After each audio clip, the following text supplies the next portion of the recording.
Rolling. I'm honored to be interviewed by Alex Jones, a truth seeker, fighting for justice in America. Now he's charming me. He's getting me all smiley. So the ultimate goal that these people have in mind is the goal to create a one-world government run by the banking industry, run by the bankers, and they're doing it in sections. The European currency, the euro, and the European Constitution is one part of it.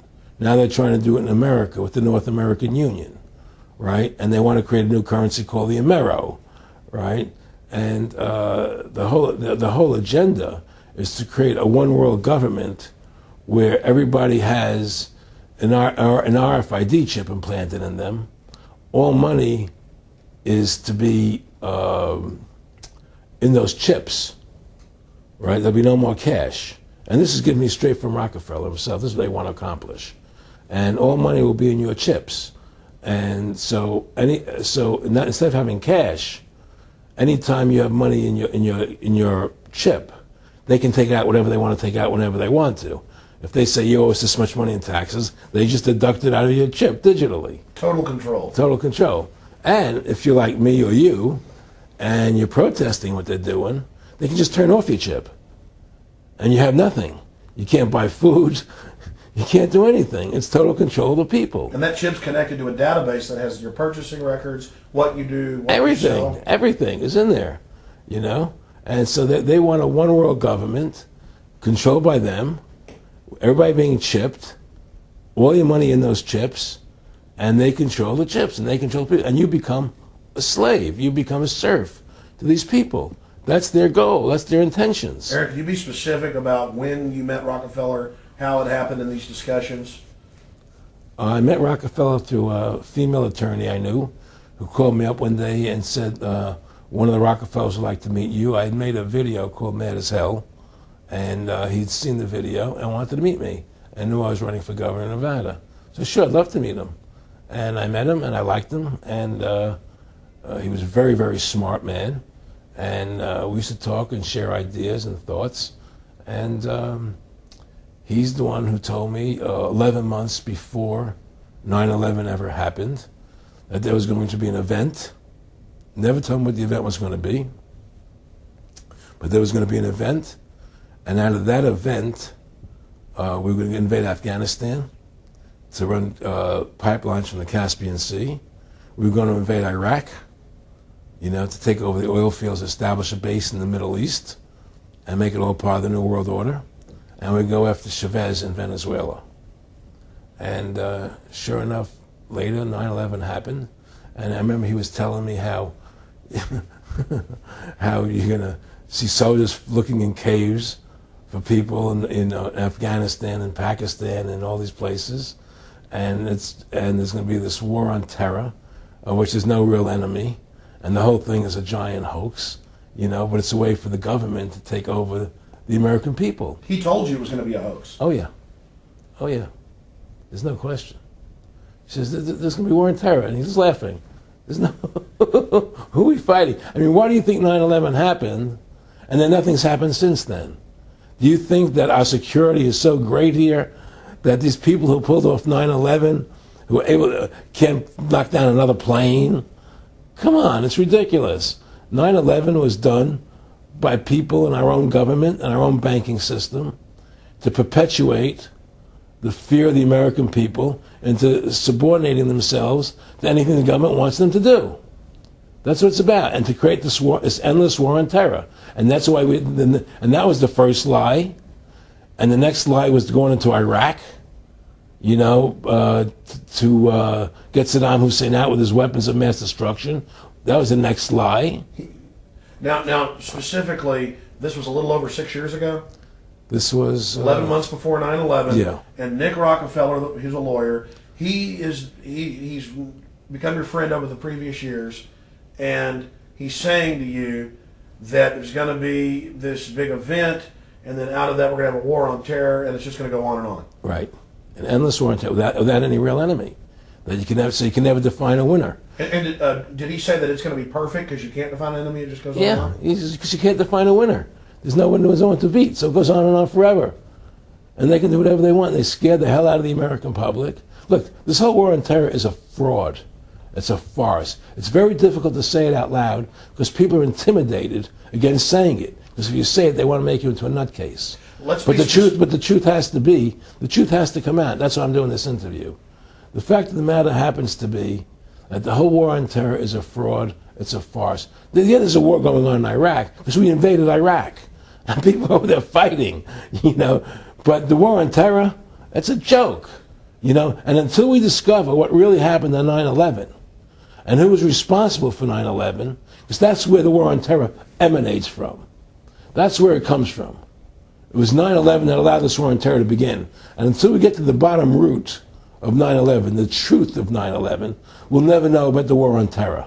Aaron, you said that he was, and I think it's important, and I know this about the Rockefellers from Dr. Dennis Cuddy and many others who literally, you'll be 20 years old in a lunch line at college, and there's David Rockefeller. And they're experts at recruiting and getting what they call players, and that clearly he was, I want to make it specific and just get you to reiterate what you said last night about you got 30% of the vote, you were having an effect, you made mad as hell, they knew that you'd started the Constitution Party, they knew that you were somebody who was taking action and getting things done, you'd already made some big films, had a lot of other successes, right. So they were trying to recruit you, and didn't it come down to the point of, hey, we are here to recruit you, and don't worry, your chip's going to say, don't mess with us, this guy's don't touch. Yes, that did happen. I was definitely being recruited, but it's more subtle than that. Well, in your words, just go through the process, and then what he said. Well, what it is remember we were friends, and we used to go to my house a lot. We'd have dinner, we'd talk,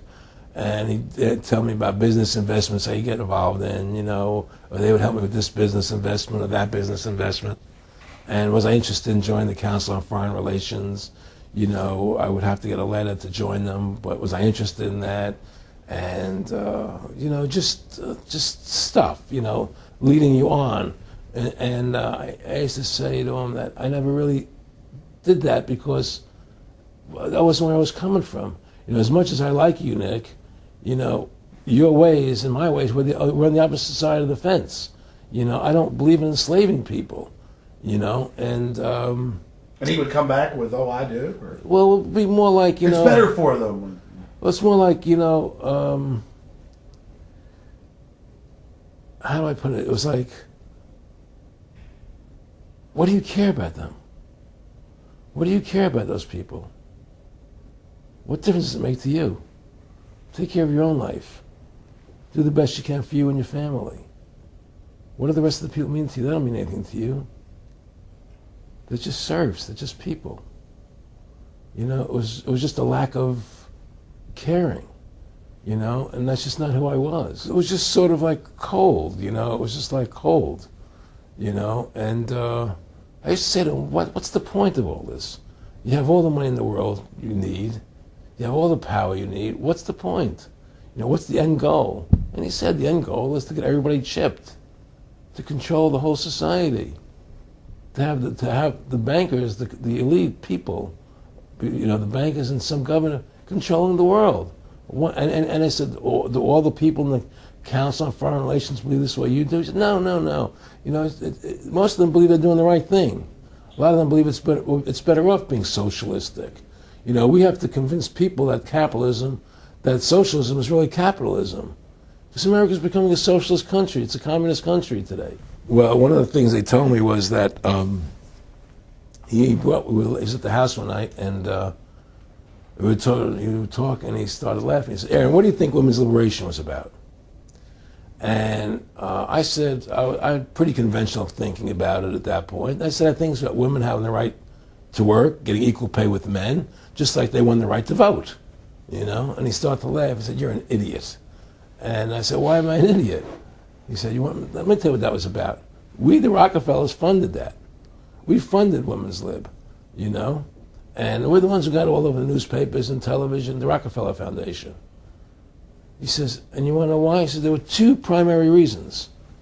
And one reason was we couldn't tax half the population before Women's Lib. And the second reason was now we get the kids in school at an early age. We can indoctrinate the kids how to think. It breaks up their family. the kids start looking at the state as the family, as the school, as the officials, as their family, not as the parents teaching them. And so those are the two primary reasons for women's lib, which I thought up to that point was a noble thing. You know, when I saw their intentions behind it, where they were coming from when they created it, the thought of it, I saw the evil behind what I thought was a noble venture. Aaron, did you know that Gloria Steinem, in one of her own books, now admits the CIA funded Miss Magazine? No, I had no idea about that. No, I never heard that. Yeah, we're going to... CIA funded Miss Magazine? Funded Miss Magazine with the stated goal of taxing women and breaking up the family. No kidding. I never heard that. Well, Nick told me. I mean, I know it, but not because I know the CIA was involved in it. Well, Gloria Steinem was proud of it. Oh, the CIA wanted to help me help women. No kidding. And so they funded it, yeah. And of course, it's divide and conquer. Right, and of course. What they do is they focus in, obviously, on real problems. Women were getting shafted in many ways, but the elite wasn't planning to help them. They were planning to really shaft them and take men away from them. Look at what they did with black families. You only had about 10% illegitimacy 50 years ago in black communities, and now it's over 90%. And look at welfare. You were going to give you some money, but you can't have a man in the house. Right. And so that was further to degrade the family, Yeah. totally destroyed. And now illegitimacy is over 50% in the general population. Right. Well, see, the whole thing is these people control the money, so they make all the rules. You understand? And they put whatever rules they want into effect. And the truth is, America has really become a socialist, communistic country. And everybody says it's a capitalistic country. It's not a capitalistic country. You know, how could it be capitalistic when you have a central bank? That's the first. It can't be. You know, It's a planned economy. It's a planned economy. It's a phony. If they want to create prosperity, they just print dollars. They just make dollars or put digits into the economy, and now you have prosperity. You don't have real prosperity. You don't have real manufacturing. You just have money being injected in. It's an infusion of credit, Which only makes the government go into more debt. Into more debt. My friend